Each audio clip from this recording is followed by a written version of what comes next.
Markets can be exciting, but they're also super stressful if you're not prepared. Today, I'm going to share quick vendor prep tips to save you time, stress, and maybe even lost sales. My name is Ashley. Welcome back to Design and Forge Studios Print to Profit. Let's get into it. Whatever you do, don't leave everything until the morning of or the day of the market because that is really stress inducing. So for me, I've been doing markets in my bakery for over 5 years now. And I prep everything, obviously, in the time leading up to it. I can't possibly bake that many things the day of, but I prep everything over 2 weeks leading up to the market. We'll slowly work through the list of things that I need to get done over that time leading up to the market. And I do it the same in here. So as I'm printing things, I make sure that they go in bins sorted out according to prices. Prepping ahead of time for your markets is so important so that you're not rushing around the day of. My next market is in a week, and you can see that I already have everything laid out in these containers, and they're all together by price. So when I get to that market and I open up this bin, everything in this bin sells for the $6 point. So I don't have to worry about sorting things out by prices once I'm at that market.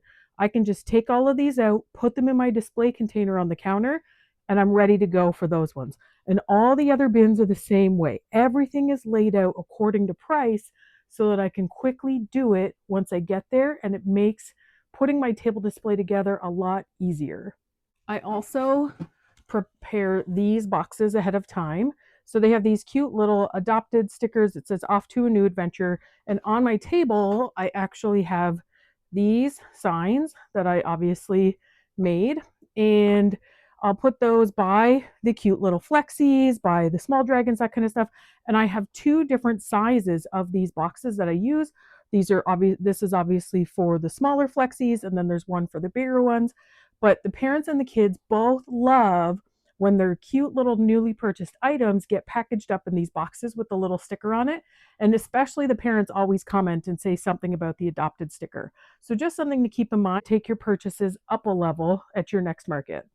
But the other thing that I will also do ahead of time is I make sure that my tables, my tablecloths, all my signage, all my displays, everything like that, that is always all in the car the night before. And now that it is cooler, I will even put all my 3D prints in the car the night before.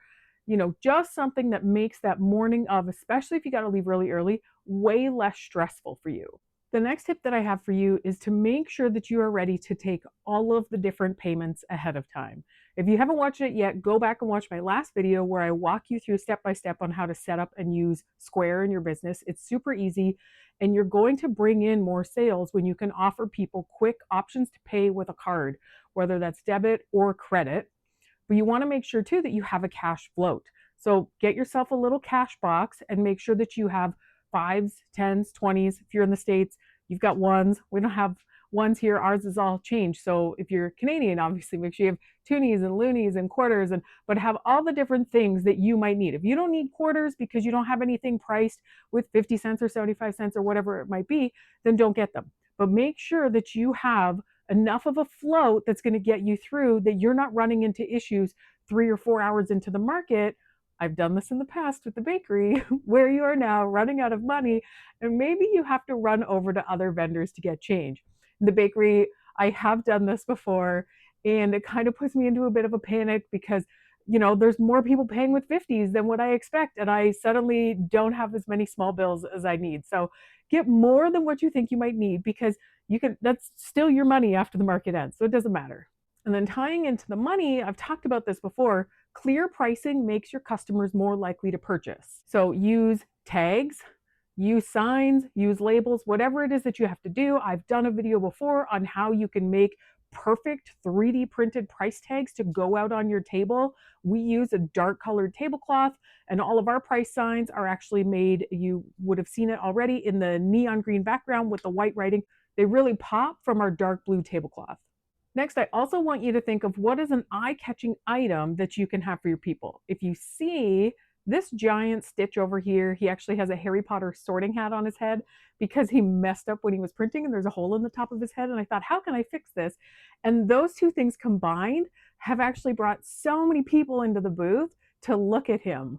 So what things can you print that are going to attract people in? We also always have our A1 mini printing on the spot. We have a battery backup that we hook it up to, and anybody passing by who looks in, they see the printer going and they always want to come in and see what's on there. I'm actually going to be working on a really big T-Rex print coming up this week as well. I just got a couple rolls of filament to be able to do that because I want to have that set up at the next market too. So I will take you along as I do that and show you the progress and show you the outcome. And hopefully he is something that also brings a couple more eyes into our table. Before we continue on here, if you're liking this video so far or you like my other content, it would really, really mean a lot to me if you like this video.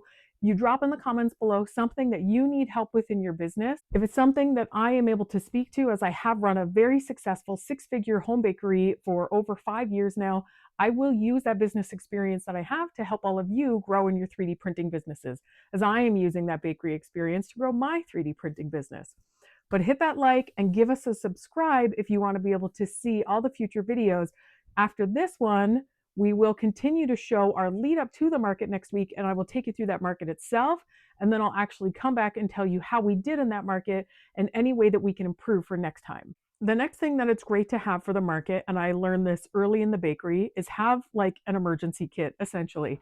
So maybe you need to have scissors and crazy glue, right? If you have something that might come apart, you want to have some tape with you, things that you might need along the way, right? If you're using paper signs, do you need tape to be able to tape those down to your table or your tent poles or whatever it might be? Make sure that you have an extension cord if you're going to need it, charge cable for your phone. If you are using the square reader, I always, even though my square reader will last for days, I always bring a charge cable for that because you just never know. And if you don't have a big battery backup like we do, we also have one of those small packs, the battery backups.